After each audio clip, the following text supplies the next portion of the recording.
Howdy, howdy. We are live on another Friday night with another new episode of Star Trek to talk about. We're going to be discussing Star Trek Lower Deck Season 3, Episode 4, Room for Growth. And I'm joined by the fabulous Starfleet boy and the magnificent Rachel. I'm so happy to be here with them, with all of y'all watching. How are y'all doing tonight? Pretty good. Pretty good, yeah.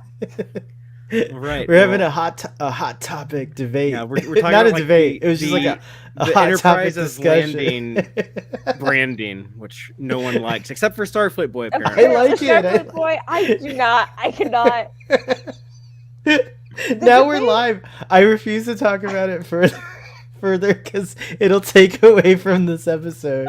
Well, we have plenty to talk about within the context. But wait. Episode, If you want, Rachel, later on we can do a live just dedicated to the Starship. The Starship is landing with a good Starfleet Boy After Dark topic. It might be a good topic. Dedicated to my frustration with how CBS handles Star Trek merchandising.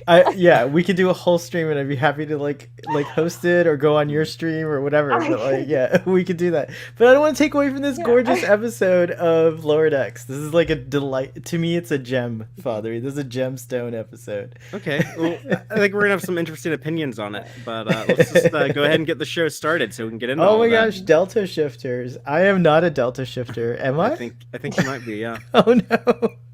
No, I don't want to be a Delta shifter. I want to be in Beta shift.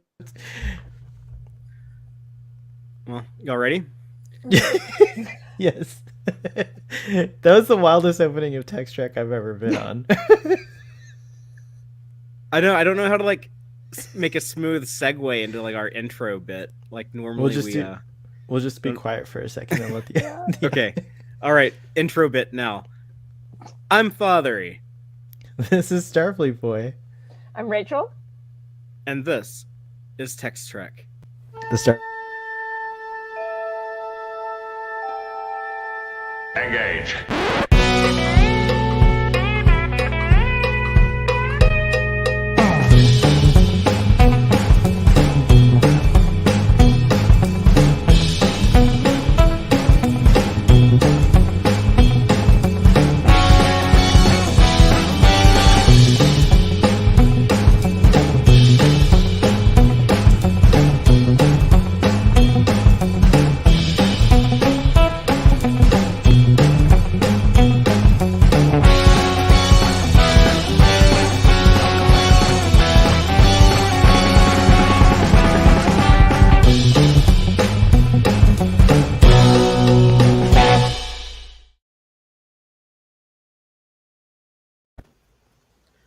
Welcome back aboard the Starship Texas for the 208th installment of the Tex-Trek podcast, the home of Star Trek fandom from deep in the heart of Texas, where we take a deep look at Star Trek old and new. And tonight we're talking about Star Trek Lower Deck Season 3, Episode 4, Room for Growth, written by John Cochran and directed by Jason Zurek.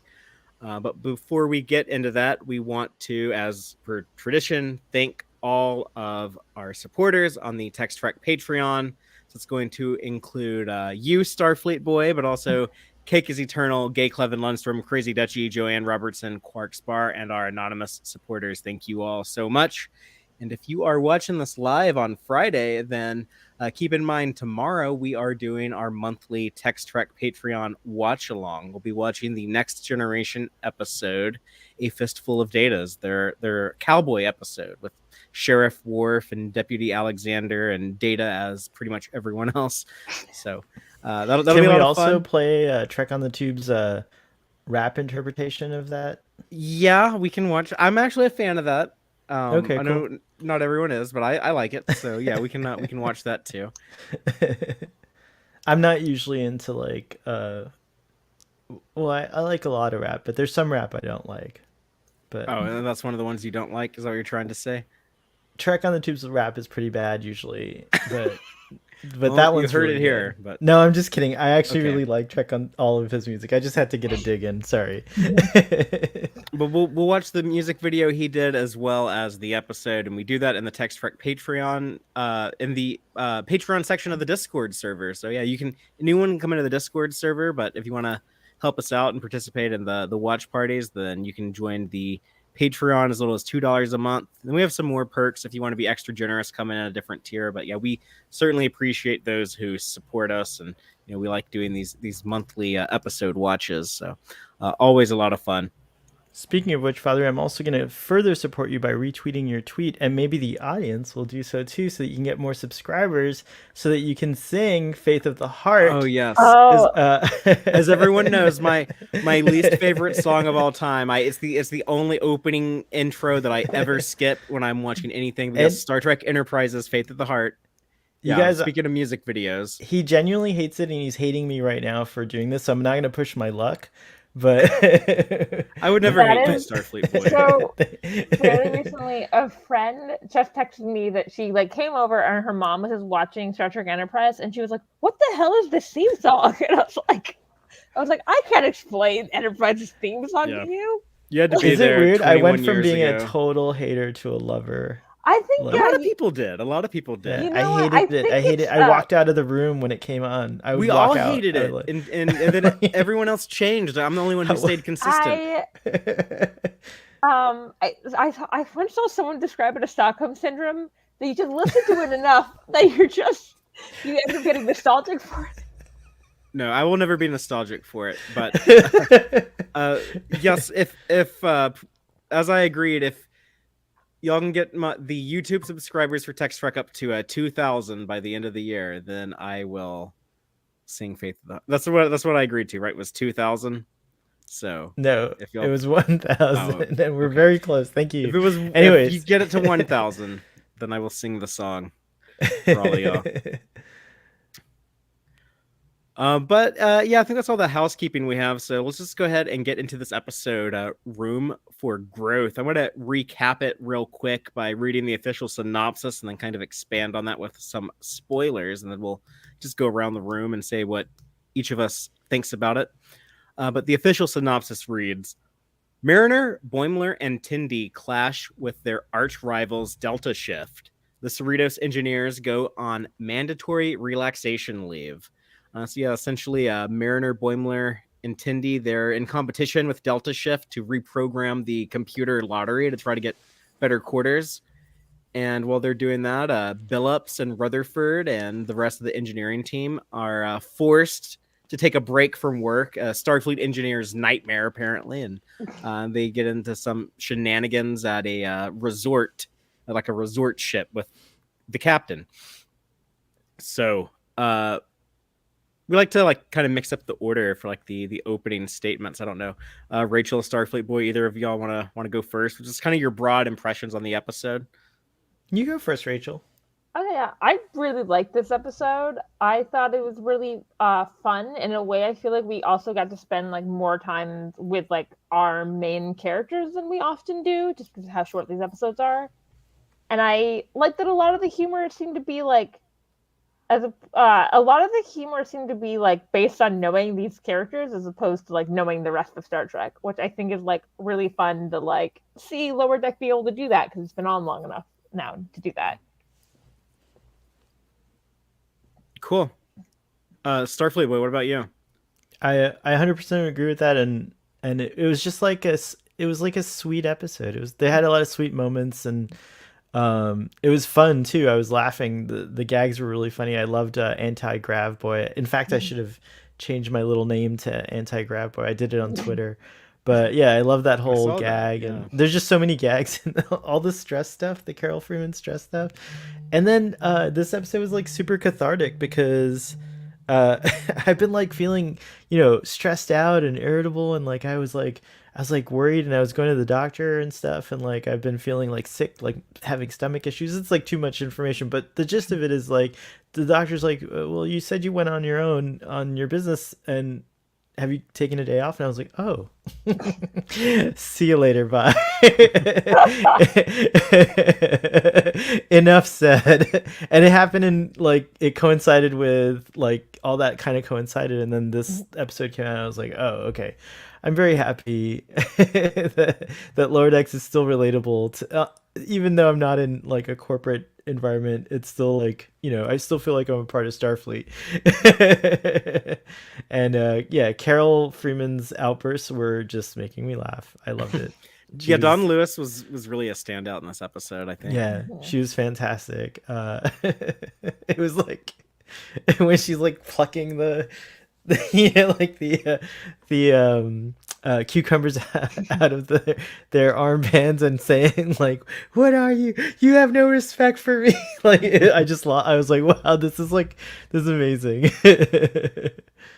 Cool. Well, for me, I don't think I liked this episode as much as y'all did. I didn't like it as much as the other ones we've gotten this season so far, but it still had really good moments. There's just like a few quirks that kind of bugged me, and sometimes that happens with Lower Decks. It'll sometimes have things that are just a little too silly for the Star Trek universe, in my opinion, or it just doesn't quite jive with how I think the universe functions. But not always. I still love the show. It's one of my favorite Star Trek shows of all time. But it is sometimes part of being an animated comedy means they kind of have to push the silliness a little too far for my particular comfort zone. But I still laughed at a lot of it, so that always helps. And I really appreciate how season 3 takes advantage of the show's history, like you were saying, Rachel, about like a lot of the jokes coming from the characters themselves, like the history of the characters, not like other things from Star Trek lore. So they've definitely been doing that more throughout season 3 than they did in seasons 1 and 2, which makes sense. You kind of have to build some history before you can really do that. But at the end of the day, this one, the story kind of felt like a little meaningless. I'm not sure if there is a message or theme of this episode. Sometimes there's not in Star Trek. So if anyone knows like the message or the theme or anything, please let me know. But it was a fun little slice of life story of seeing things that they would do like on the ship, or things like the engineers do like after they're done with their jobs or whatever. I've heard people say like, yeah, I kind of want a Star Trek show where people just kind of chill, where like they're not like having to do like all this major problem solve, which always sounds weird to me. I'm like, well, that sounds kind of boring. And I guess maybe that's my problem here. That's what this episode is. You can't give us one episode, Father. Like, we can't just have one episode that's like chill. It has to be meaningless. Like, come on, man. To quote my president, come on, man. It was very character centric, which I like. And I kind of prefer character centric stuff over like narrative centric stuff. But it just felt like there was like kind of almost like a total absence of narrative or story. So, but I still liked it. So just not as much as I typically like this season of Lower Decks, which I've overall been very happy with. I would say, because you were saying that the theme, and J. Robert says, I think the message is to take care of yourself. And I think it was like take care of yourself and the people you care about, which is what I think how the other subplot like ties into it. Like, take care of yourself, take care of like your friends or family.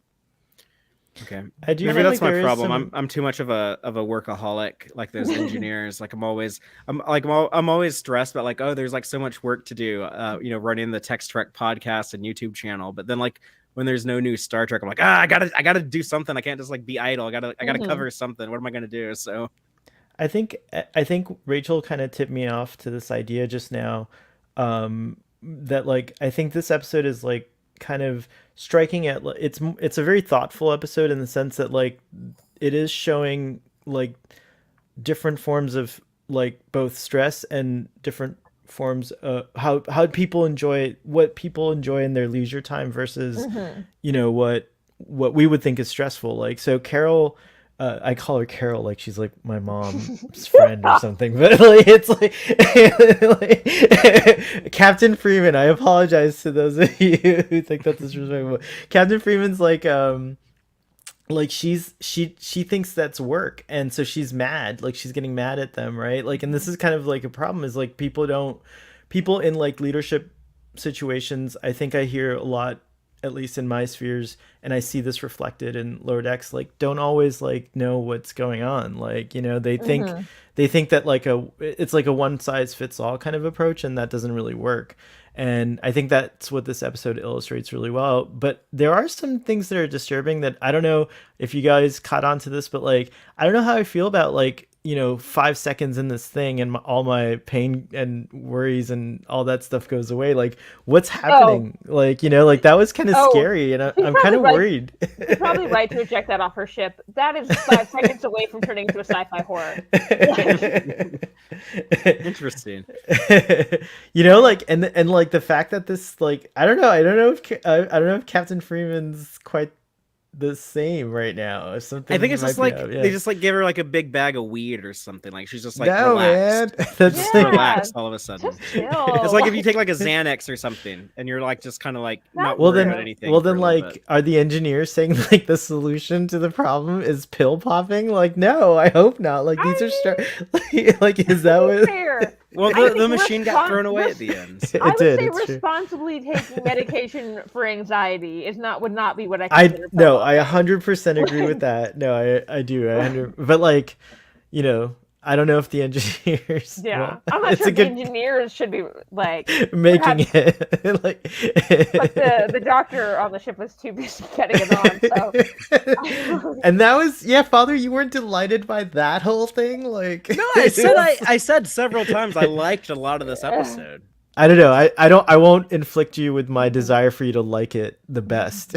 I'll stop. I like this episode the fourth most out of the entire season. All right, so that's far. Good. Well, I feel like we're having a debate where Father is like, I didn't say I hated it. I just said I liked it less than the other three. Yeah, I'm sorry. I was trying to prove something. Well, let's talk about like the opening of the episode with the Manuki mask and the crowded quarters and all of that before we get into this opening. It's good because it kind of seems like a random thing just to throw in for like the cold opening with the captain going crazy with the mask.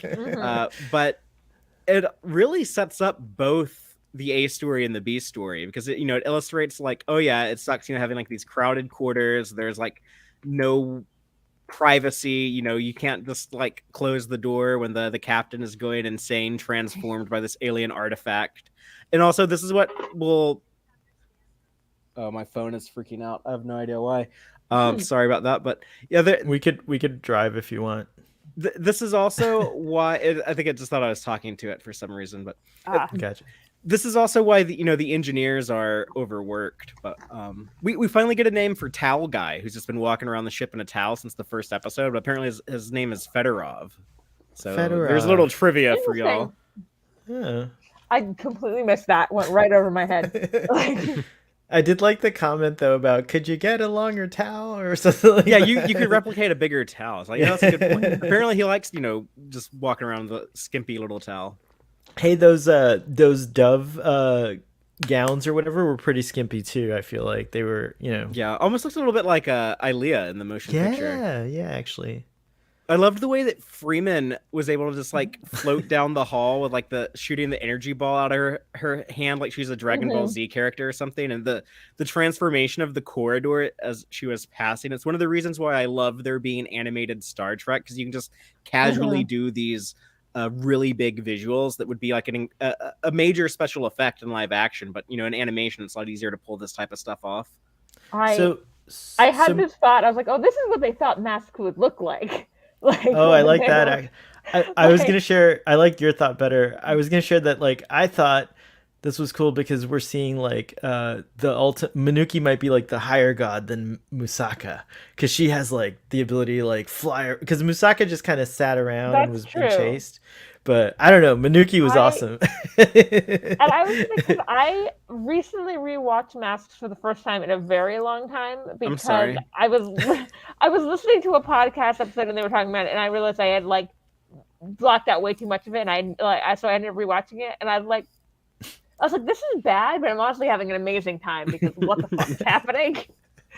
It's like one of my favorite episodes. I won't go deep into the story, but basically I made out of clay both Masaka and in high school, and what was his name, Enkido? What was the one that Picard was, right? Yeah, it was Enkido, I think, or Enkio or something like that, whatever. Quilgano was someone else. No, maybe Ehot? whatever. I don't remember. I remember Data at some point saying his name was Ehot, and I don't. Ehot, maybe. Okay, Yeah. whatever his name. We're gonna look it up later and be like, oh, it was none of those things. But I was obsessed with that episode, and my friend and I would enact Brent Spiner. We would kind of go further. We would like improv, like more interactions. Honestly, that sounds so fun. It's a very interesting episode to obsess over, but I love a silly Star Trek. Like we've talked about how the Royale is one of my favorites. I'm like, this is silly Sure, yeah. and ridiculous, and I love it. I mean, I can't say anything because one of my favorite early DS9 episodes is Move Along Home. I unironically think that's a good episode. Like I unironically enjoy it. It's not like it's so bad it's good. Like no, like I think it's actually like a fun, neat, clever episode. Yeah, same. That's how I feel about the Royale. When people are like, "Oh, like so bad it's good," I was like, "No, like I just genuinely like the Royale." Like, I think the other thing is I see that I don't know what Brent Spiner's own kind of I love that you're on this like frame with Captain Freeman. She looks so heroic, like in a like mega godlike way. Yeah. You know, she's like, but I've seen that Brent Spiner gets a lot of flack for the performance, but I remember as a kid thinking like, this is so cool. Like he is like channeling these like weird kind of beings, and like I really enjoyed his performance. Season 7, and he's already having to play every version of Sung there is. What else could he do with like when they give him 7 more roles to play? I'm not as talented, like by a fraction. Like I'm like a minutia of the talent that any of these performers have. But like that would be the kind of actor I'd want to be, is like a character actor, like channeling like different kind of performances. I think Brent Spiner definitely is like a character actor who I think probably has fun with that kind of stuff. I think he's really good at playing different versions of Brent Spiner playing a character. Yeah, but like a lot of good actors do that. Like, but you know, I love that too, he's had some really great moments over the years. Yeah. I mean, like, I don't need to see like more Soong characters in Picard season 3, but I feel fair. like we've met our Brent Spiner character quota for the franchise and gone over it. Ugh. There's no quota for me. I think there is also a thing where this is an assumption I'm making, that Data is so monotone that anytime he gets to show an emotion, he was like, "Oh my god, emotion!" Like, but apparently, this is like a recurring issue in Starfleet, is running into the Darcy archive artifacts. It's awesome. And masks and stuff, because Freeman's making it sound like this happens frequently, and so. But yeah, that sets up the engineers being overworked, and Billups has this breakdown moment with Shax, which I thought was pretty funny. And again, like this is what you were talking about at the top of the show, Rachel, an example of like the comedy coming from the characters. You get like this funny, silly beat with Billups, but it's like, oh yeah, like he's always been obsessed over engineering, like Scotty and Geordi, and yeah, so it's like he's worked himself to the point to where he's like looks like he's about to collapse. I also love seeing under the giant lower decks eyes, seeing like bags under their eyes. It was really funny. Oh yeah, I feel it too in my eyes. I have bags under my eyes right now. It's like, look, I do too. I just have makeup and glasses on. I'm trying to hide it with this light, but I don't know if it's working. And what's Star the deal Trek, you're tiring us out. No, I'm just kidding. We love it. No, it's been a lot of work. Keep it coming. Keep it coming. These last 5 years have without a doubt been the hardest working 5 years of my life. And that's all from Star Trek, not my day job. That's why I love this show, by the way. Just to sidebar, sorry to go on a tangent again, but it's so therapeutic for just like the working class, if you will. Like it's such a great show.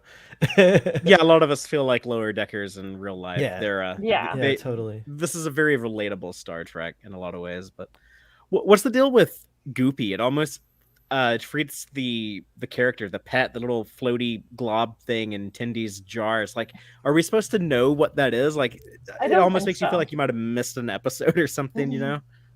It's Murph. You think this is Murph? Maybe it could be like infant Murph.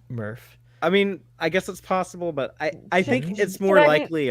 Should I be starting a campaign to get a stuffed animal version of this that we'll never see? What's it called? You should have started that campaign 10 years ago. Apparently. Oh, Goopy. Yeah, Goopy. I Look, think Tendi little made Murph. this in a lab though, like her dog in season 1. I think this is like her What if next Tendi pet. made Murph? How did he get to the Delta Quadrant though? I mean, it's possible, That's but the question. How That did he get to the Delta Quadrant? well, speaking of Delta, when Tendi chases after Goopy, she runs into Delta Shift. And speaking of shift, they're being awful shifty. Talking about reprogramming the terminal so that they can Yeah, they win the are. room lottery. speaking of, because we obviously we knew that these like 3 were delta shifts. Did we know that our lower deckers? Did we know they were beta shift? I don't think so. This I might have don't been the think first Okay. time they established that. I don't know. There was a Delta Shift reference, like what in season 1. Mm-hmm. Yeah, Maybe we yeah, did know that we, they were Beta Shift. I don't know. I don't remember. yeah. They might have said it then, but I know this is the first time we get names for these characters. If you watch with Mhm. the closed captions on, the Boimler looking one, because they kind of like mirror the main lower deckers of the show, but Yeah. the boy who's kind of like the Delta Shift Boimler, his name is Asif or Asif. Oh, cool. The I wondered if he was like I think it's Asif. Asif, Yeah, I think it's pronounced Asif. Asif. So that's cool. So he's like a Mhm. brown Boimler. That's interesting. Yeah, and then their alien with short hair, because she has like weird alien dots on her face, but she's like their Tendi. Her name is Moxie, and then the woman with longer hair, who's like their Mariner, her name is Caravitus. I'm not sure how you say it, but I'd need to see Caravitus. I don't know. Ensign Caravitus. I feel Or like Caravitus. this is Caravites. I feel like this is that episode of Seinfeld where Elaine meets like like the mirror of them. Mm. But Yeah, I didn't the like Bizarro I didn't Kramer. like the Delta Shifters, man. They were like awful. I didn't want to Yeah, know they their were rude. names. They, as far as I'm concerned, I don't know. I'm not calling them by their names. They're just the Delta Shift. Boy, girl, and girl alien. And then at Wait, the end what of was episode, the what was the episode, we Tendi see mirror? What was the Tendi mirror It character's was name? Moxie, their right? Tendi is Moxie. I like Moxie. Moxie's a cute name. Yeah, I'll call Moxie by her name. At the end of the episode in the Cerritos bar, there's a dude with an eye patch who's obviously like their Rutherford. Oh yeah, I saw him. That's right. I noticed that. That was hilarious. But the notion of like the room lottery, like that seemed a little weird to me. So like if like quarters open up, they do a lottery, but like the higher your rank, the more weight you have in the lottery. But if you go to a terminal at the very back of the ship, you can hack it and change it. And I don't know. Just that's one of the things I was talking about. Was like it kind of seemed like a little too silly for me. And then I like was wondering deck why one is does supposed that to be flaw, the bridge. So why do you like- think there's like quarters on the bridge? I know like it turned out to be like, oh, it's not 4 rooms on deck 1, it's 1 room on deck 4. But like Yeah. deck 1 is supposed to be like the bridge. So like why did they think there were like penthouse rooms on deck 1? Can you pull up a MSD of the Cerritos? Do you have that by any chance? I'll we can look at it later. But I feel like their deck 1 is huge. Like it's the bridge and then some. Like it from what I've seen. okay, we'll look but- at like the profile view. But yeah. But yeah, this is what gives our lower deckers the idea. It's a morally gray area. I did love like Tendi saying that she wanted to she's always wanted to explore a morally gray area, and then Mariner being like let's go gray area the shit out of Delta Shift. That made me laugh out loud at that moment. Look, it's Murph. It's not Murph, and the people listening don't know what you're talking about. Every time you say that, I got to come in here and like edit that out and cut that out. Oh wow, okay, sorry. For to describe what I'm seeing, Boimler is holding a little goopy, right? Is that the name of the Goopy. action? Yeah, is holding a little goopy, and I'm Which might theorizing be a recurring character. maybe, and I'm theorizing that Goopy could turn into Murph. Okay. I don't think that's going to be it, but yeah, we are told we will learn the origin of Murph at some point. Looks like it might be sooner rather than later. Mm-hmm. Oh yeah, yeah. That little preview was awesome. But yeah, so There's the MSD. Look at how big deck 1 is. There's definitely quarters up there.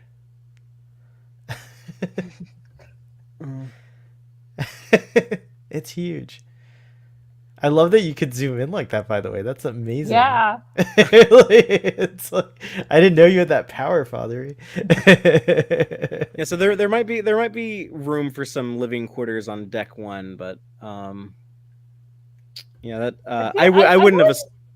You know, I've always assumed the captain's quarters were pretty close to the bridge. Right. Yeah, and then like your like ready room and your conference room and like that stuff. But yeah, I don't know. Maybe there's some penthouse rooms up there.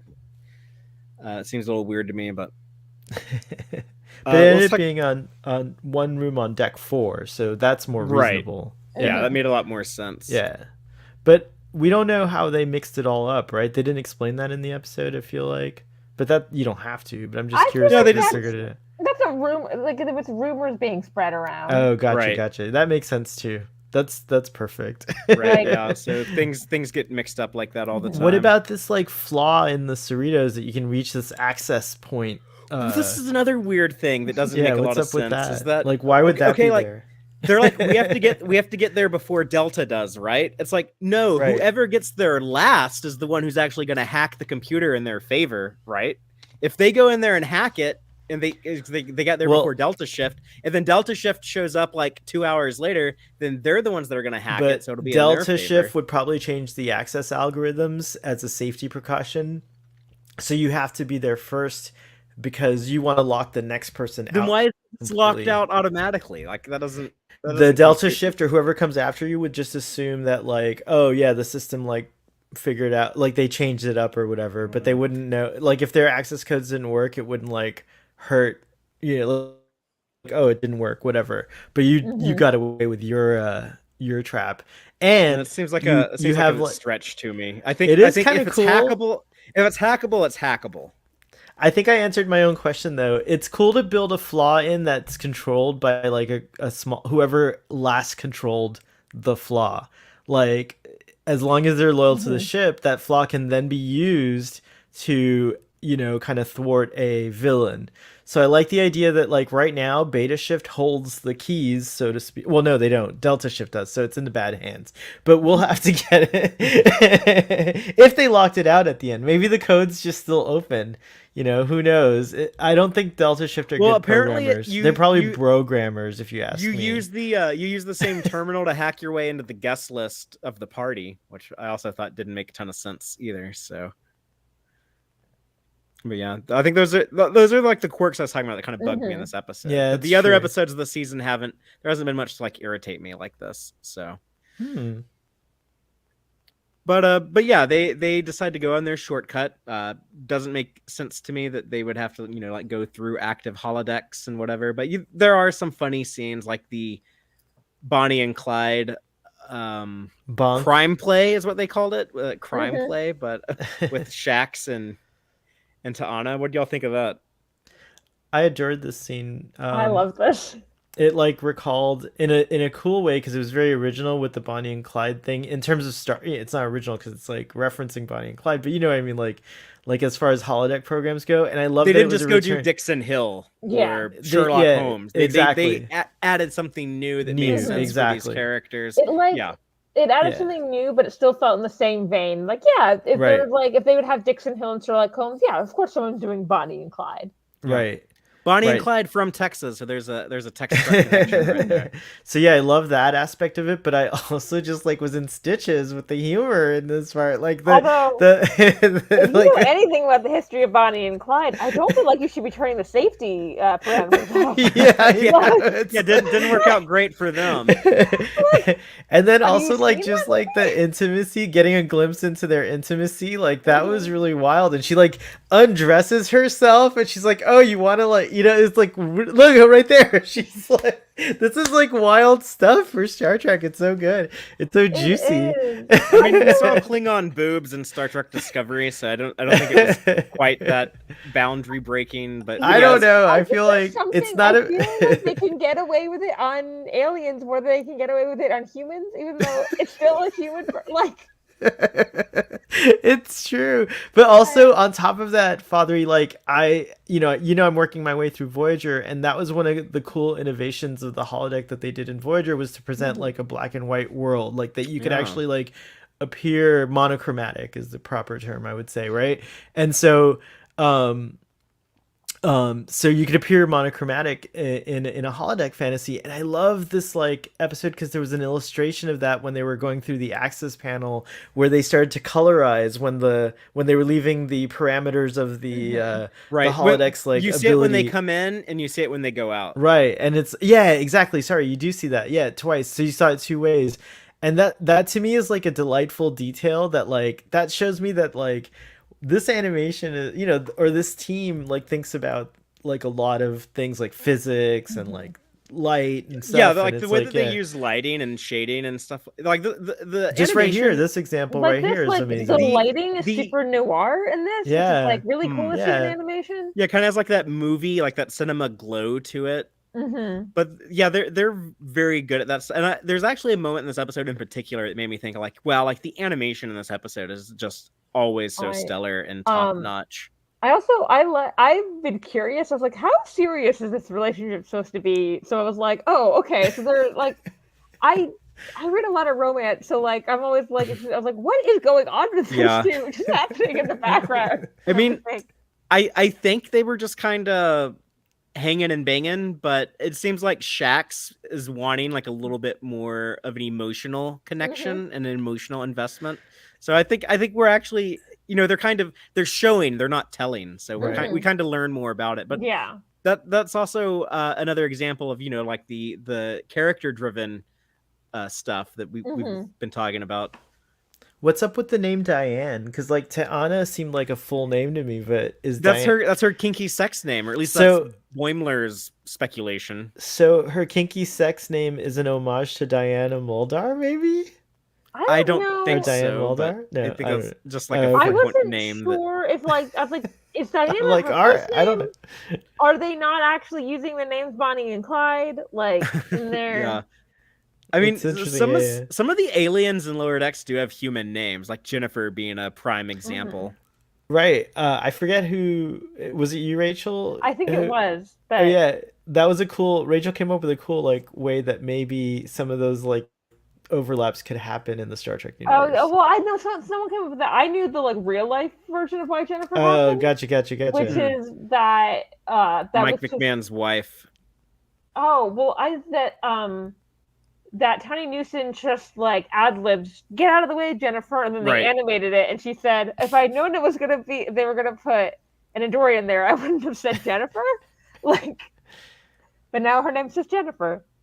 Then someone said it'd be cool if like the name's in common in terms of like phonetically, like in how you pronounce it, but it's spelled completely like in an Andorian fashion. Yeah, it would just be like a big coincidence if that happened a lot on this ship. Right. But hey, whatever. Diane. That could be like D apostrophe and E, like I don't know. That has a good point. That is like Andorians could they've known humans long enough that someone might just find Jennifer. That's a really good point. That's what I was thinking. Great. Like maybe like she grew up like on a human colony and her parents were like, yeah, we really like that name Jennifer. Or I mean, Jennifer could be half Andorian, or I think what I did point out is like, even though Kira is the last name, like there's a human female name that is Kira, and there's also a character in Deep Space Nine whose last name is Kira, and they're very similar sounding. There can just be like similar sounding names across different species. Yeah, it makes sense.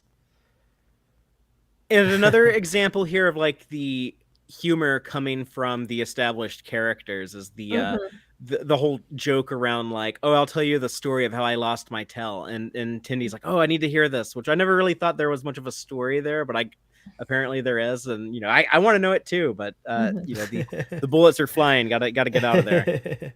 It's also cool that like you can like using like a tricorder or whatever, you can find an access panel in a live holodeck simulation. Like you can find like a way out to to the rest of the ship in an emergency if like the safeties are off. Maybe that's something they built in these later generation holodecks, and I kind of like that idea. It's cool. That is pretty intense to turn the safety protocols off like that. But I was thinking, Shax has probably been in, a ton of like life and death firefights. Not just like in his Starfleet duty as security officer, but it sounded like he fought the Cardassians and the Resistance during the occupation of Bajor. So yeah, this isn't like the first time he's been shot at. So I guess it might be something that he finds like particularly exciting. When a captain gets a, sorry, go ahead.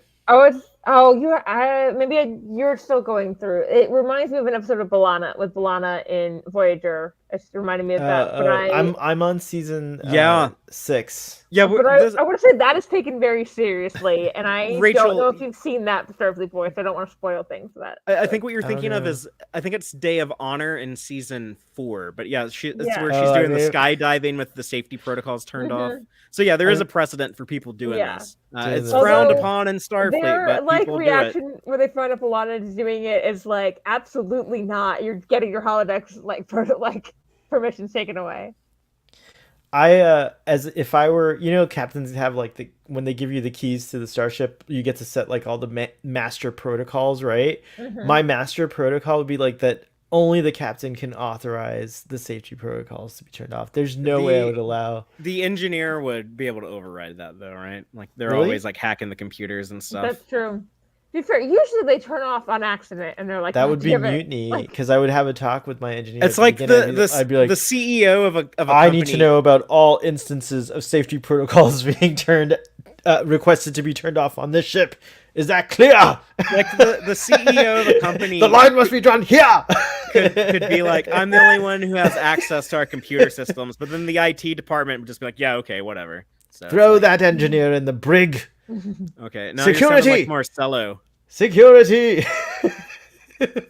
I don't know what I was doing right now. Sorry, but no, I would still turn him off. I would want my engineer to report, like, wake me up in the middle of the night and say, oh yeah, your XO is in there with safety protocols off, because I'd want to know why. Like, there's no reason to do that in a holodeck on my ship. I don't know how Starfleet feels about it, but. Instead of holodecks, let's talk about the Hydroponics Bay, or the swamp underneath it. I love seeing this because at first I was like, oh, of course they would need a root system if they have like entire like gardens up there, but like I'd never thought about it. What about there's like a dead person in one of the roots? Yeah, I'm gonna bring that up in the Gorn eggs. Oh, in the Gorn eggs, the Easter eggs and jokes and canon connections. But yeah, it's a particular character. I don't know who. I just saw a picture and I was like, oh wow. The plant that makes them get weird and trippy though, it's because they I guess it needed a supply of nitrous oxide. It was a Temerian plant by this. It's like the one that I guess Kayshawn is tending to when he's gardening, but the Temerian Defrin root, nitrous oxide is like the stuff like you get at the dentist, right? So I don't think it normally makes you hallucinate, but it's a combination of that and the depleting oxygen that made them hallucinate. I mean, that's what it is. It depletes the amount of oxygen that you're breathing in. The only time I've ever had to do something in the dentist that involved like that level of thing was wisdom teeth out, and I was out. But I feel like laughing gas does make you loopy though, so I think combining that with like losing oxygen, I think you would hallucinate. Plus, who knows what else the other plants needed? Right? Yeah, something else, some other spores floating around in there. The animation was really interesting during all of this.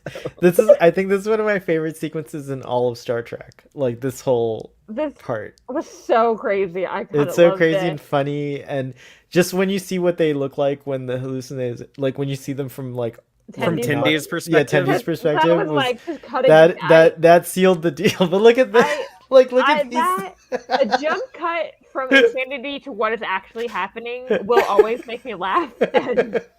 I lost it. I was on the floor. I had to like rewind and watch it again. It was so good. What made me laugh out loud is when Tendi appears as like the starfish butterfly and is like, we have to get out of here right now. And it was like this weird, distorted, high-pitched voice.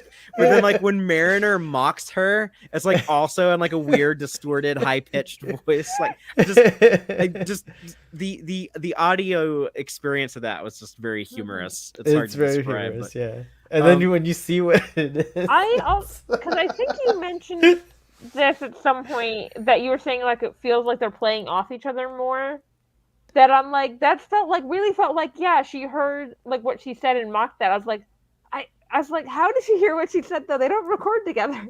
Right. No, they're much tighter as a crew. It's so true. And then here's her little egg. Did you see what her egg actually was? Like it's hilarious. Like roots. And one of my favorite Oh my moments of the God. entire episode, because it's just like such like a sweet Tendi moment, because she's like kind of like getting aggressive, trying to save their lives, getting them out of there and back into the Jeffries tube. But when Mariner apologizes for, sorry about the whole egg thing, and then Tendi apologizes like very sincerely, like from the heart, like, oh, I'm sorry for making you hatch. But I don't know, that just seemed like such like a sweet moment. Like she's such a sweetheart. And I did love right after Mariner being like, I just felt so safe. Like It's true. No, my gosh, yeah, that's what I meant, like, about how this episode was really sweet. Wow, like, for some reason I focused too much on Boimler's bum in that last screenshot. Just like it kind of hits me every time you flash it on the screen. but but that's the I think that's like the great thing about like following this show and like kind of seeing these characters grow, is that like we're starting to get fond of them. And I did have like a kind of sad moment because they do reflect later on about how like eventually they're going to get promoted or move on to other career paths or other starships or whatever, and it's like they're trying to retain something and keep it as long as possible. And that's like a universal experience, and it's very like both not only just nostalgic but also very like, good in terms of storytelling, because it kind of reminds you of kind of the meaning of life, and I loved yeah. it. Like it's cool. It was cool. I don't think there's anyone who hasn't experienced like trying to hold on to friendships where it's like the thing that formed the friendship isn't there anymore. Right. That's right. Yeah. That's exactly it. Another one of those like shared experiences that makes the show relatable. One thing that stood out to me was when they're floating around in the 0G and the deflector dish room before things turn bad, when the deflector gets powered up. But when Boimler is saying he's anti-grav boy, defender of the lower decks, I like that the concept of the superhero still exists in the 24th century. That like they mentioned Superman and Enterprise one time, and I like that as like a big fan of Superman. That is rad, so I thought that's cool. Oh yeah, people still care about superheroes. This is like a really small moment, but it's something I like in TV shows in general. They're amused by Boimler in that moment. They're not annoyed by him. And I feel like a lot of shows they make the noise would make the thing of like have them roll their eyes, but right. I don't roll my eyes at my friends when they're having fun, unless they're doing like something dangerous, like which this turns into, and their responses are appropriate then too. Actually, as soon as it turns dangerous, it changes. But like if they're just having fun being goofy, I'm like amused by my friends. I like being around them, and I feel like a lot of shows make it like friends are so mean to each other in a lot of shows. Yeah, that's interesting. I like that. I like that call out. Did y'all notice, by the way, that after Shax is seen being very busy with Tiana and the holodeck, and we hear more about it from the Delta shifters later, so we know that it escalated into a bigger event than what we saw in just the beginning of. But then he's back up on the bridge. So he must have been doing that like right before his shift was about to begin. And he's got the time down. He's got it. Yeah, good time management, Shax. He's there to turn on the. He also apparently has a choir that he runs, and like it's constantly working out. Like doing pottery, does pottery. Yeah, I'm surprised he's not the one who needs to go to a spa. He's my hero, Shax. I like Shax a lot. I don't know if anyone out there remembers this, but way back in Tex-Trek number 66, we covered the Star Trek Discovery season 2 finale. It was Such Sweet Sorrow Part 2. And one of the things that that episode really bothered me, actually, but one of the things that particularly stood out to me was Admiral Cornwell's death felt kind of avoidable. When she had to like flip the switch from inside the room with the torpedo while Pike was behind the safety of that door.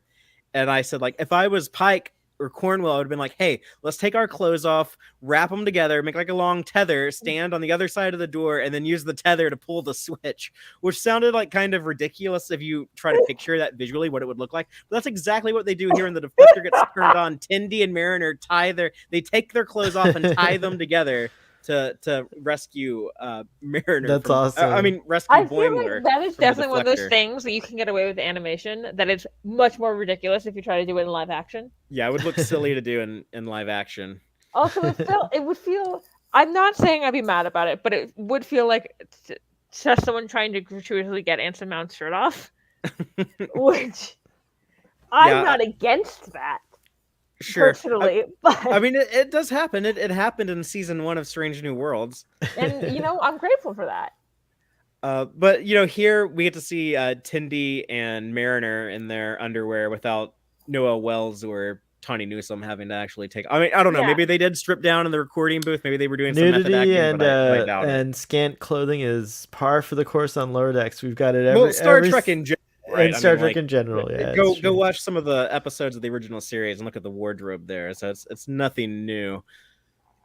Another thing that stood out is just like a little weird to me. It was kind of funny. It's kind of like that Galaxy Quest joke of, like in Galaxy Quest, it's like, why is it so insane to try to like cross the ship through all these machines and stuff? They like going through death traps. It's like, oh, here's a vent that will open for 10 seconds every hour. But, I get like that's part of the joke. But yeah, they're waiting on the vent and they cross paths with the Delta shift people, and they have like this moment of like bonding where they bond over talking shit about the senior officers. And I kind of wanted this to be sincere and like, I oh know, yeah, I like, did too. I was like, Me too. oh no, let's actually get along.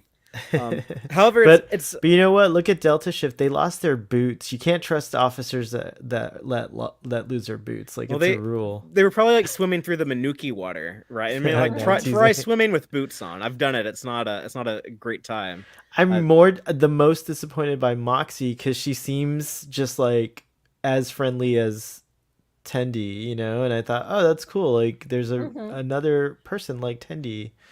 So yeah, I was super disappointed. This was repetitive of last week, where it's like, oh look, another group of ensigns that like we don't get along with, but then all of a sudden like we do get along with them, we bond with them. It's like, oh, I just saw this exact same thing a week ago, so that kind of bugged me too. Except this time, I think I was actually like enjoying it even more. But this was the one that turned out to have like the big fake out, and I would like the message of like kind of like working class solidarity, like we're all on the same side. Kind of hoping that like after they betrayed them, that somehow like one of the other shifts of ensigns had like beat them all to the punch.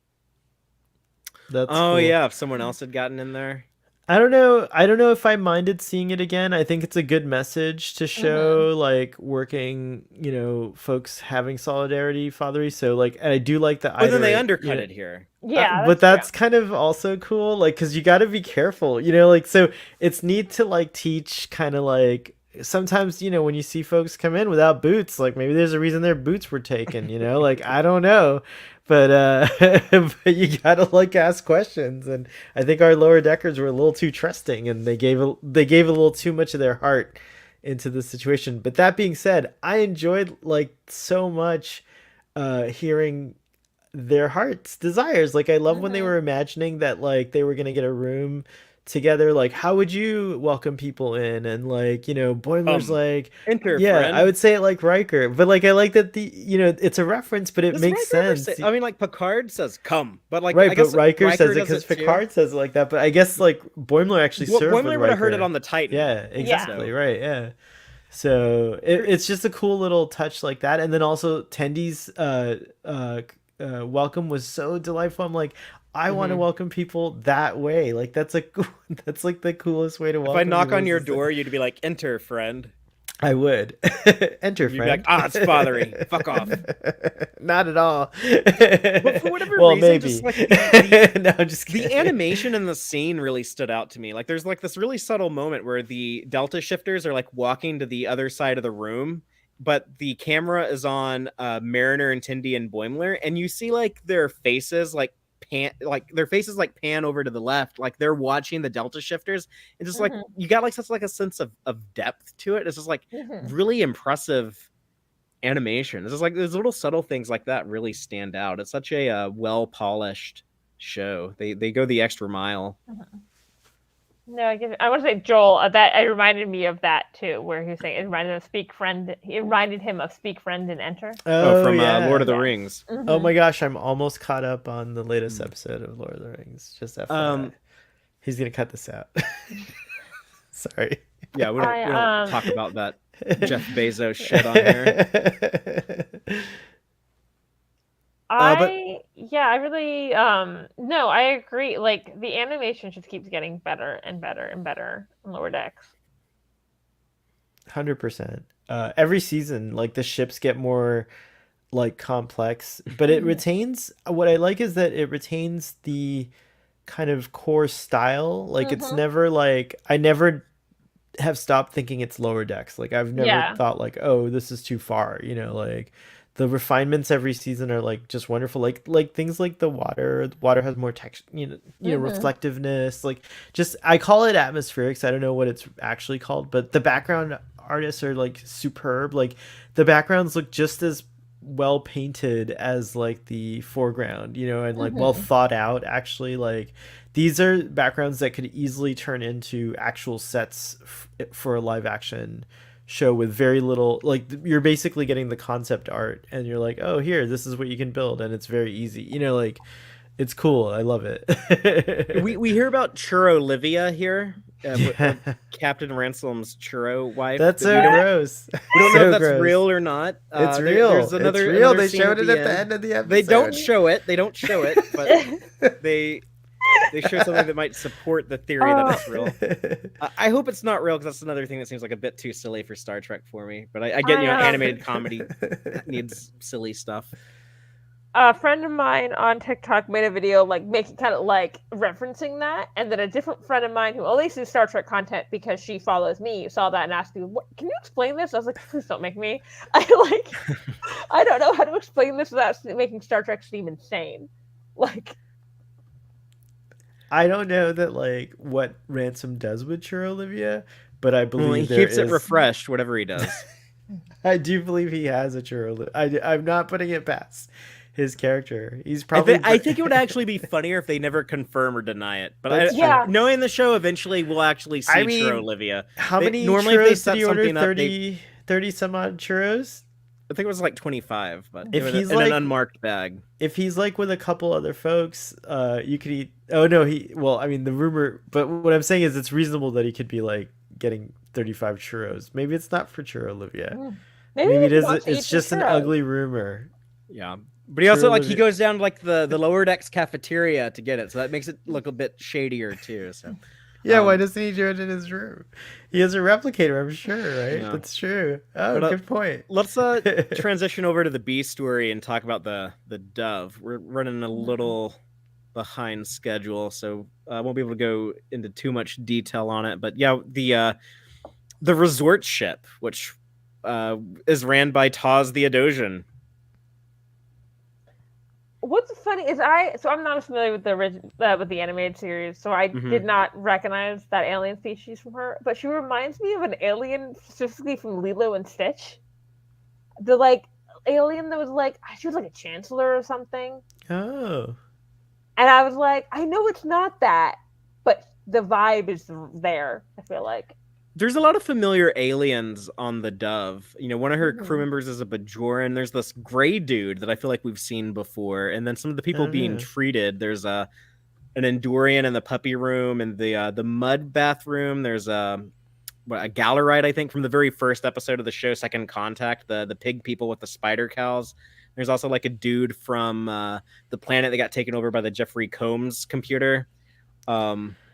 I like the implication that the Adosians seem to be the Federation's kind of like medical ship captains. Well, not just specialized medical ships. Specialized, yeah. Because like the farm, what was the ship that the other the Osler. The Osler. I think these are also perhaps Adosian designs because they're very similar. But the Osler was a badass looking. Weird. They're kind of similar, but they're kind of opposite. But I know, because this is like the spa version, and that's like the badass like take you to the farm version. I don't know. It's like I thought it was a little topical. Like axe throwing is like really trendy right now. So when the Klingon was doing Macleth throwing, but it looked like real life axe throwing, that that Well, wouldn't you like it if was silly. Macleth throwing actually became a thing, though? I don't know I would. how practical it'd be to like get one of a sword shaped like that to actually like stick into a target, but I would love to do that. I've never gone axe throwing actually, like despite it being popular right now. I should. Everyone says it's fun, but I would much rather try mech throwing if that was a possible I was thing. exposed to axe throwing at a young age. I kind of sucked at it, and I was asked That's the thing. Like probably everyone like sucks. yeah, but like I think I did something dangerous, like where it flew in place. You know, I don't know. You It was threw like, an axe. That's what's dangerous. Yeah, Like, yeah, it's true. everyone sucks at it, and it's always dangerous. That's why it's fun, true. right? mhm. Yeah, it's true. But a Macleth throwing thing would be cool to try again as an adult. That would be awesome. Oh, Mhm. the I puppy promise. room. Just stay. Give me a wide berth. Yeah, the puppy The room. puppy room had a joke that made me laugh when the Adosian character Taz says, or you can choose kittens if you're one of the deviants, no judgments. It's like, let me say this really judgmental thing and then say no judgments after I say it. That I was was actually very hilarious. I And was also thinking, can I have kittens and puppies? They're right. both very cute. I don't like. But yeah, Yeah. that was pretty funny. I like this character a lot. She's kind of like similar to the other She's Idosian funny. character. She's like, but like unintentionally funny. Like she just, She's like she's intentionally funny. Like towards the Mhm. end when Freeman has her meltdown. And she's like yelling at the engineers, like, "Well, you just had to be so hardworking. You couldn't just, follow along my treatments." And yeah, like when she's like losing it and is like yelling at them, like screaming at them, I thought that was pretty hilarious. no, yeah, I know what you mean. But why does she pull out? Is that a vape that she pulls out too? No, I because thought she that's lights like, it. It has like an actual, like oh, it's it's like like a a cigar. cigarette with a Okay, filter. Yeah. this gag was hilarious. I love The this. engineers won't stop engineering. They're Yeah. fixing the door. I They're Yeah. I they're would making want to point out schematics in the sand garden. they seem to be having fun here. I Right. don't like. Yeah, it's just so that's the part that I really loved is that it didn't fit with Captain Freeman's idea of fun, and that was stressing her out, and that's so prominent in society. I It's like as people want to tell you how to have fun, like as someone with ADHD who like has always needs something to do with my hands, that would probably be great for me. Like having something to yeah. like Oh, fidget I with love for when me I'm too. Oh getting yeah, a Like, massage. I literally like have a fidget toy in my hand right now. Like my favorite thing to do is go to like a science museum, planetarium, like build stuff, like those kinds of things. Those are relaxation things for me. I don't do Mhm. it for like work. Maybe I should, but but it's not like it's just part of how I relax. But I feel the same way. It's like I also like to art, to draw and paint and stuff like that. Mhm. It's like those are things what those are more typical things people think relaxing is like, but I think relaxation can come in so many different forms, like putting your feet in mud and just reading a Mhm. book. Like that's relaxation for some people, or Yeah, I'm I not and I good at relaxing either. Like I feel bad if I just like lay back in my recliner and like don't do anything for 20 minutes. I'm like, there's so much I need to read. There's so much I need to watch. There's so much prep that's work I need to do for my when podcast. I try to when I like need to relax, but I'm feeling like that. That's when I'm like, okay, this is when you listen to like an audiobook, so it's something for fun at least. Like, right. Yeah. No, exactly. But I always kind of have like a need like always be doing Father, is this something. fun? I hope we're not stressing you out. We want to make sure you're having a fun time. A lot of my fun also like stresses me, but that's fair. Father, There that are is some fair. people who apparently find hiking relaxing. I don't get it. Like, yeah, I love that's what it. my partner Antonia, she's been hiking a lot lately. I think she love just likes being hiking. out of the house and being alone for a little bit. But I mean, that's fair. Like I get the hiking to nice view, but they're like, it's so relaxing. Right? I was like, no, now I need a bath to go relax from this. I don't yeah, like. it can be a little labor intensive, especially in like the hot weather that we get here. Yeah. There's like Uh, important factors in every, I guess you can say in Star Trek across every like species, which I think is like you have to kind of mix up some in order to recharge your batteries to work. You need to do something like whether it's disconnect through fun or relax, like or yeah, sleep, or just decompression. Everyone needs decompression some is so decompression. important. Yeah, and I think that's what is at the heart of this episode, and that's kind of like what I love is that it's kind of a teacher, it's kind of like showing the fact that we're having this discussion to me feels like this episode's like remarkable and continuing what I love about Lower Decks, which is like that whole like relating to the Lower Decks itself, like, you know. So yeah, this to me is awesome, and who knows, maybe some Upper Deckers will see this and like chill out too. Yeah, I mean that's kind of the point of the scene here, where they're getting their manis and their petties, but they've hacked the wristbands with the cucumbers, and then Freeman goes ballistic. But it shows like she was the most high strung out of all of them, and then like when her wristband goes Yeah. from yellow to red to black, and then like they go into like, you know, like red alert, like throw her into the puppy room immediately. um, so There's the cigar. It's like a clove. I think it might be a clove. Cloves. I could see this character smoking cloves cigarettes. yeah, it's like some type of lit Or it smokable could be an object Doge. that has Yeah, it has a filter. Yeah. But yeah, smoking has been a thing in Star Trek for a while. You know, like Kirk smoked in Star Trek 6 when he was in prison. Rios smoked synthagars in Picard. So and the Star real Trek deal when 6 he went did it back in first. time. That's interesting. I forgot about that. But yeah, the engineer solution to their problem was to create a stress removal machine, and What's that and shape, it works. by the way? Like, it's crazy. I think they've designed it so if someone whose tail hasn't come off could also get in. I think. There you go. Yeah, it is a weird shape on there, but those robes are very. I mean, I do have a robe that short. I don't wear it in public. I wear it around my house. I also have a robe that short. It's like I actually consider it like a kimono, but I also don't wear it in public. It's just strictly for the bath time. That's it. It's cozy. It's like to prep the bath so you don't feel. It's like mine's cozy and stuff, so it's good for, you know, winter or right after a shower. I wish I had a Star Trek kimono. I did see the joke coming at the end when Dawes is like, "Yeah, we're not having this machine. Get it the hell off my ship." Same. Like I still it got me, but I think she did it for a couple beats where I didn't think it was going to happen for a second, and then she was like, "Get it off," and I was like, "There we go." This is an awesome screenshot of her, by the way. But that machine scares me. Yeah, I'm really worried about Captain Freeman. I don't think you have anything to be worried about. I think it's just like gave her the equivalent. It's over. Like, like 9 hours of sleep and either a little bit of a Xanax or THC or whatever, like stress removing drug. What's it doing? Like, is it creating a temporal loop that like where you probably actually just, experience like, it? Adjusted her brain waves to make her feel a little bit more chill. I mean, that's like all of our emotions. Everything. It's all just some, you know, biochemical reactions in our brain. Maybe it's just like hypnosis kind of thing. Oh, maybe. What's I'm that? just really fascinated. I said it could be something like with hypnosis. Yeah, I mean, would you try this machine? Like, if it was like, let's say someone rescues it, Quark finds it, and like he figures out, like, oh yeah. I would only start using the machine if I saw like people actually in the medical professionals start using this machine. Yeah, that's a good advice. Yeah, I would. But to be fair, like before they leave the Dove, Dawes is like, oh yeah, this actually seems to be like, you know, an effective treatment. So as a doctor specializing in this field, she seemed to be okay with it.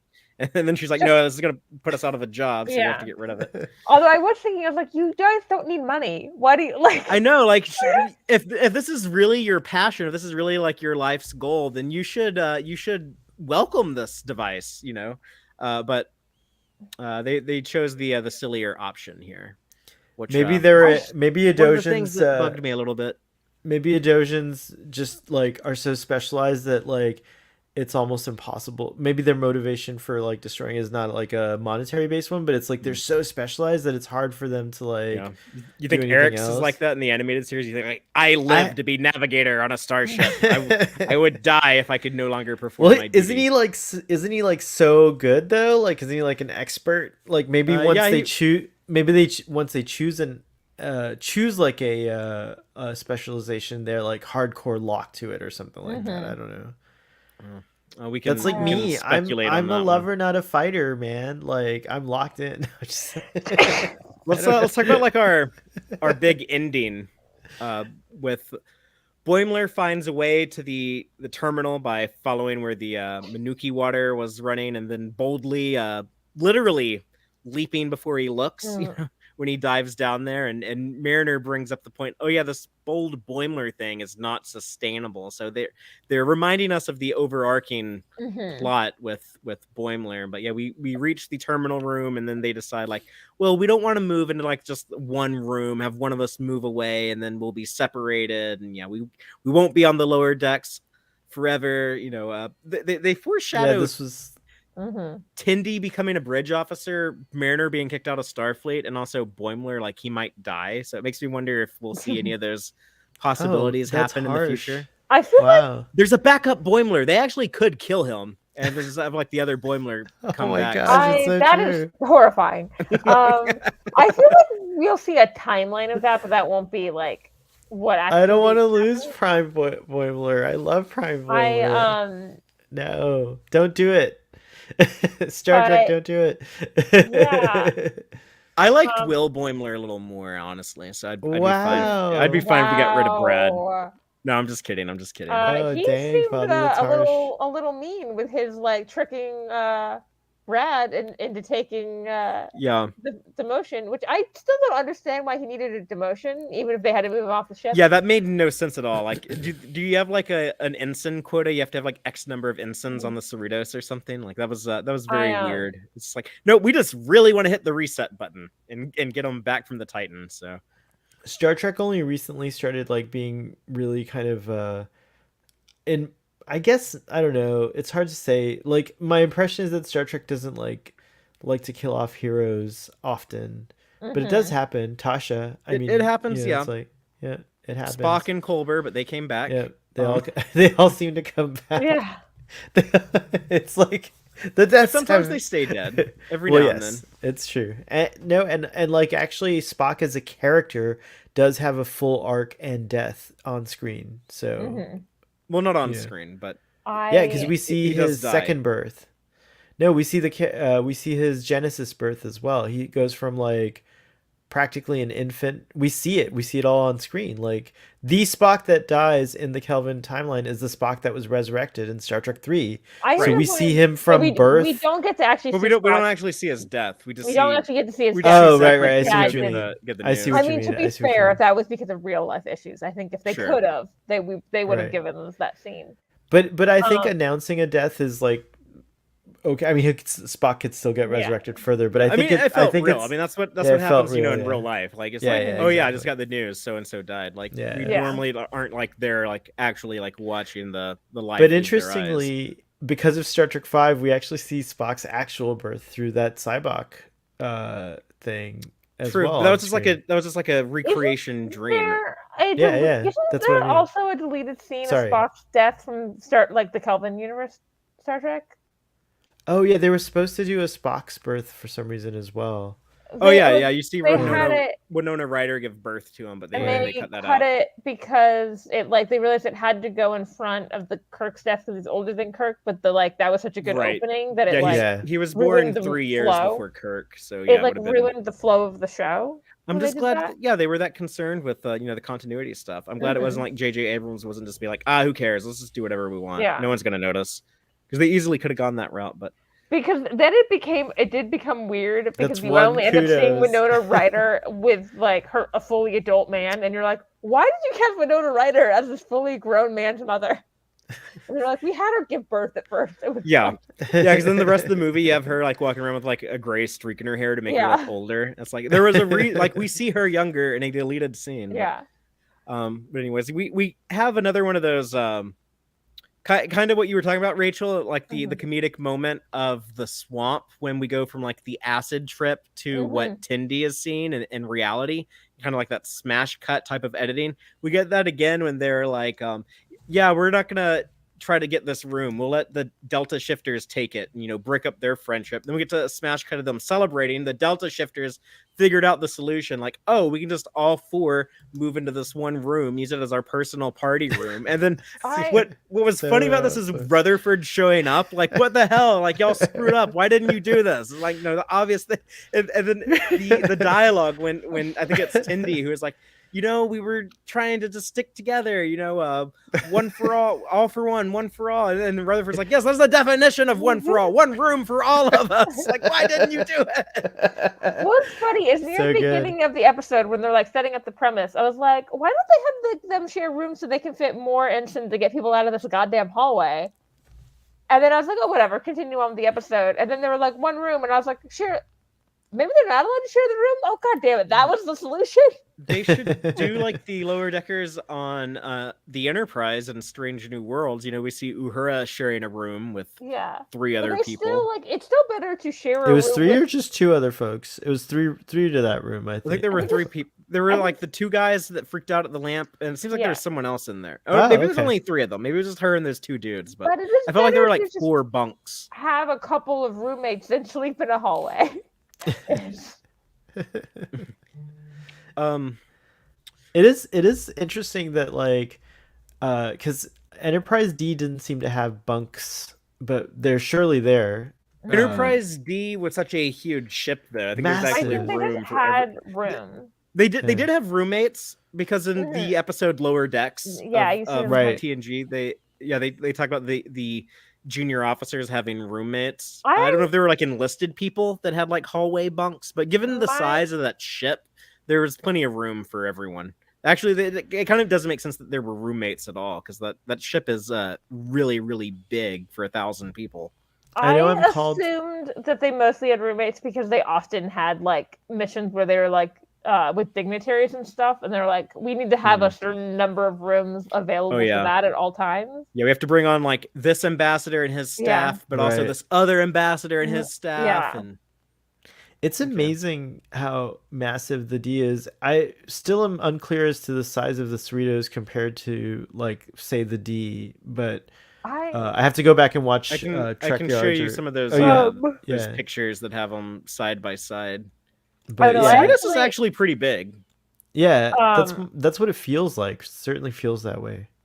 It's funny because I'm not a huge fan. Well, I like bunk beds that are made responsibly, but so many bunk beds need rails, and lofting your bed and not putting a rail on it is really dangerous. You shouldn't do that in a college dorm room. So I'm like, have everyone sleep a normal amount away from the ground.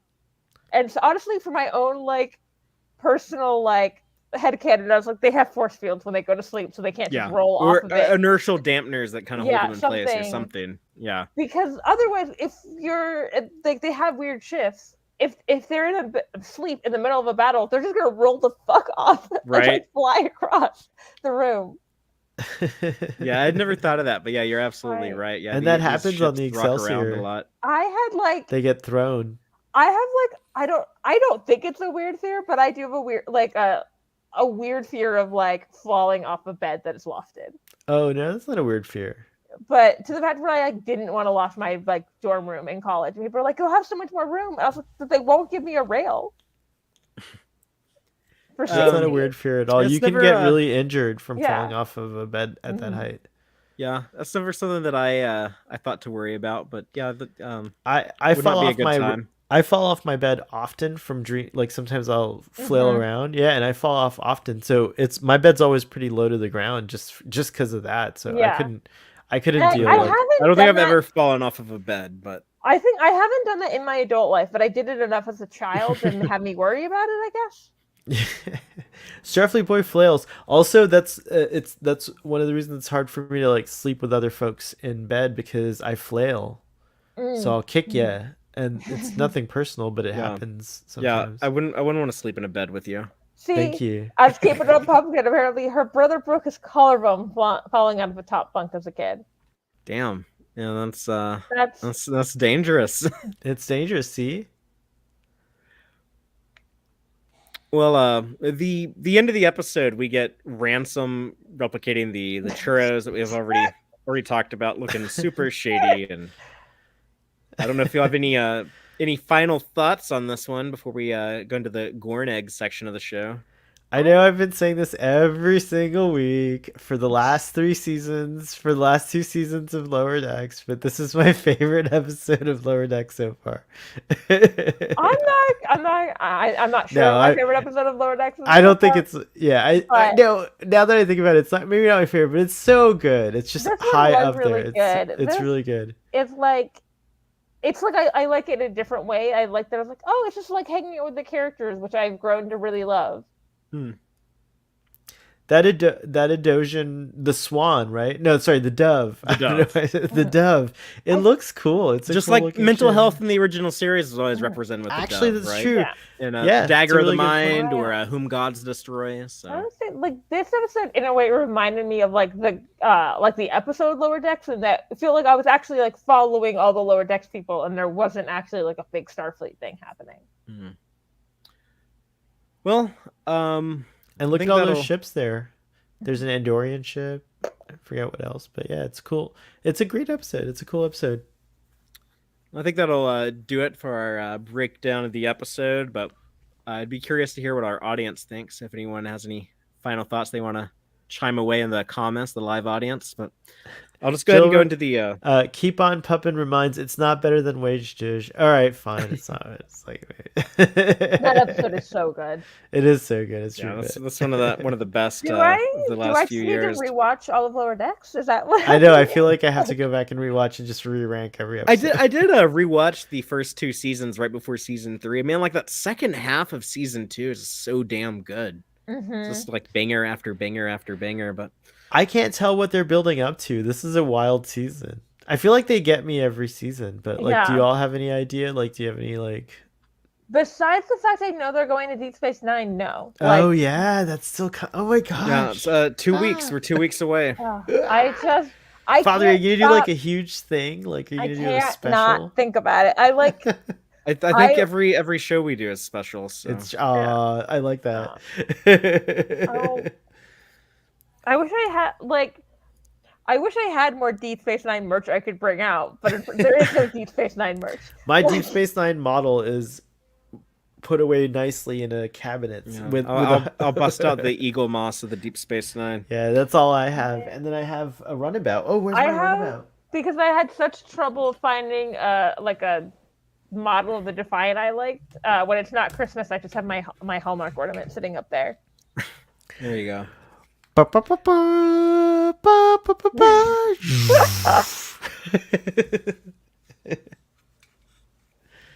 All right. Well, let's go ahead and go into the Gornegg section of the show. That's going to be our Easter eggs, in jokes, and continuity connections I found in this episode that I thought were worth bringing up. First one, really obvious, but the mask, similar to the mask that we saw in the episode, masks. But the Manuki mask in this case on on Next Generation, it was Masaka. But pretty similar, and both Darcy archive technology transforming ships. We got some more Temerian sayings from Kayshawn in this episode. That was great. When he's chasing the captain at the beginning, he says, Zenrock's tilling his field in the spring. And then when we see him gardening, he says, the path to Kamada in spring, and also, oh, Gramble, his throat slit by his mistress. I think he accidentally cut off part of the flower he didn't mean to or something. So I like those. Like, they're all like, it's kind of easy to figure out what they mean. So those are always fun to get more of those.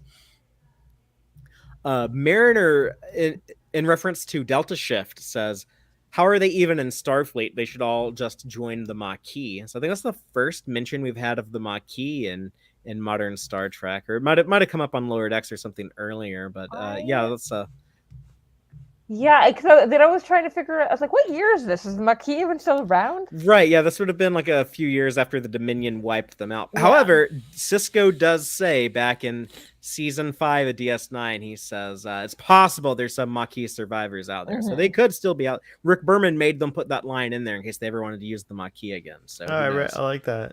Also, it's nice to know that the Maquis pop up when they're needed. There is a lot of stuff that's happening that we're not seeing probably, that we see later on in Picard. The galaxy's kind of a mess a little bit, after the Romulan star.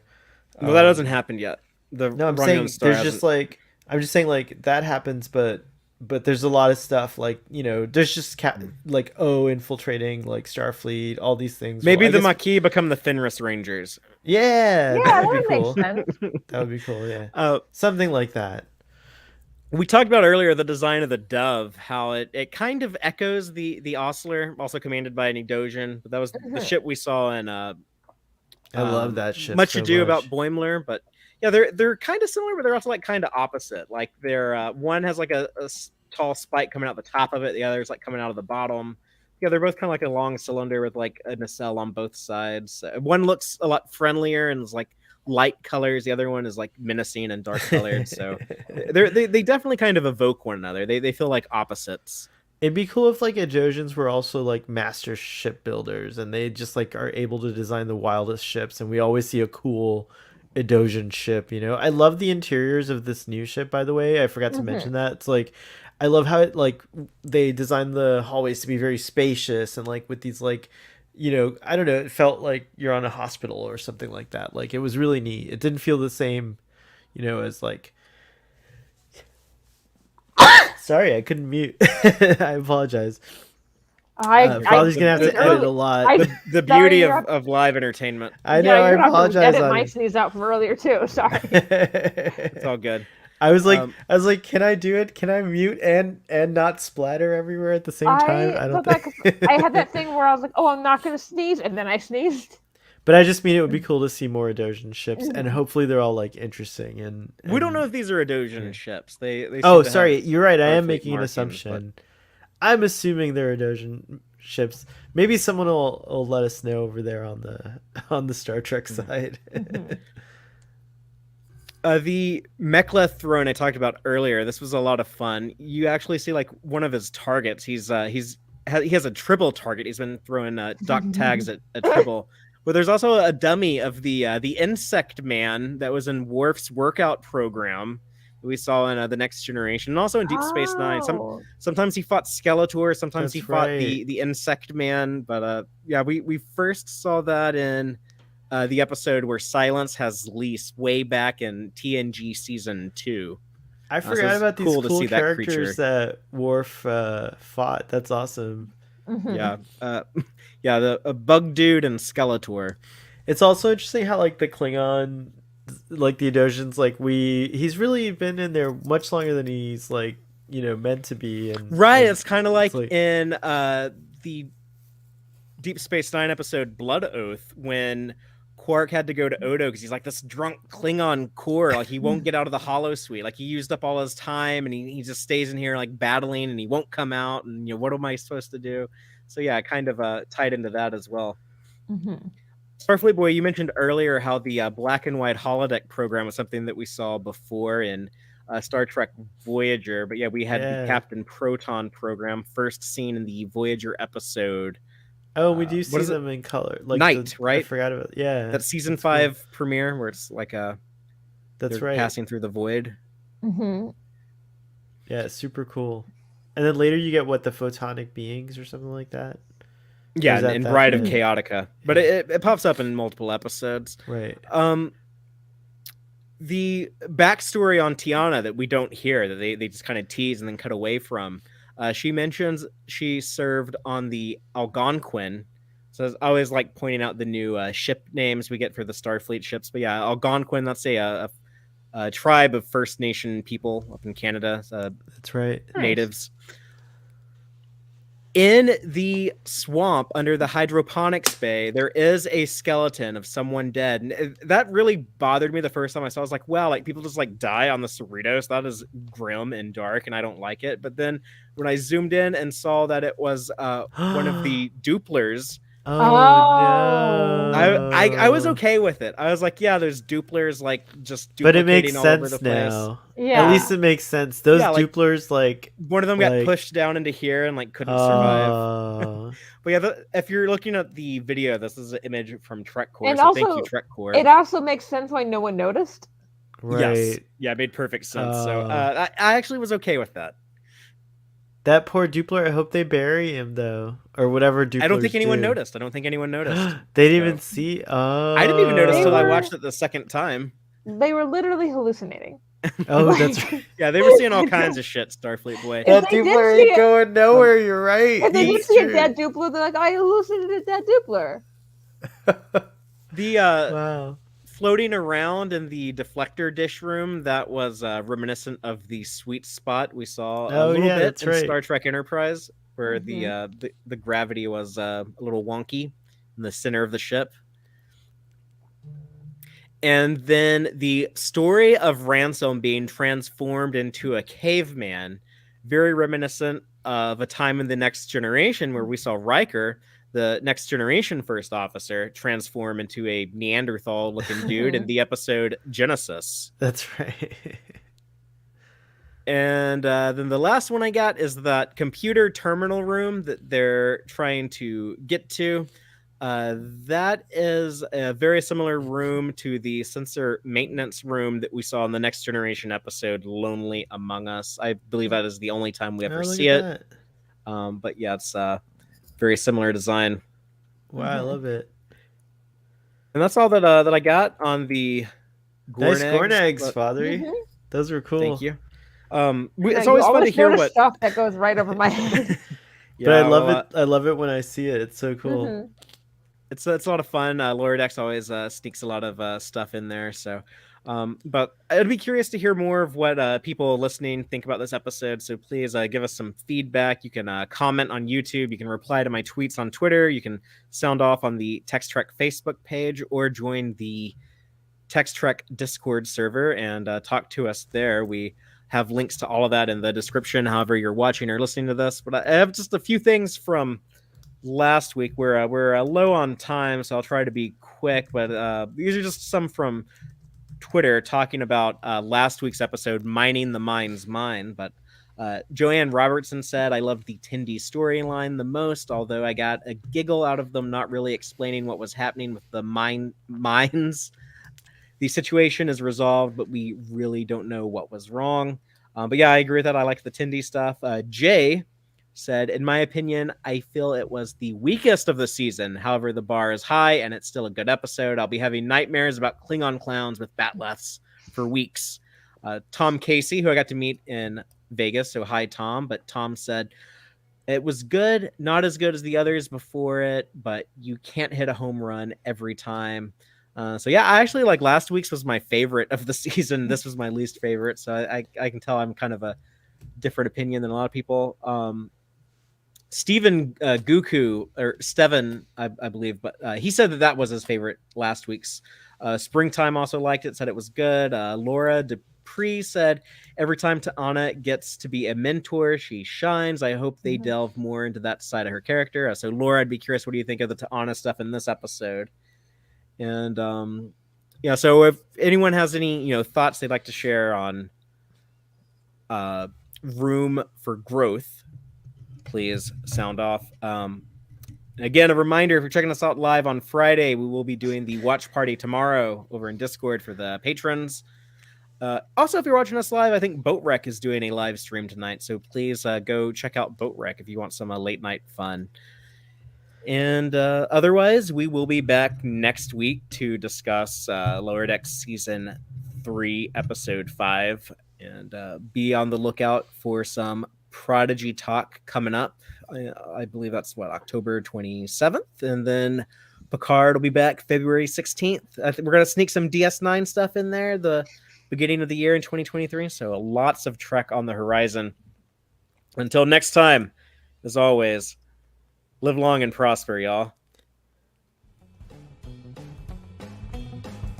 Listen to the Tex-Trek podcast through Apple Podcasts, Google Podcasts, Spotify, or at tex-trek.com. Like us on Facebook at facebook.com/tex-trek.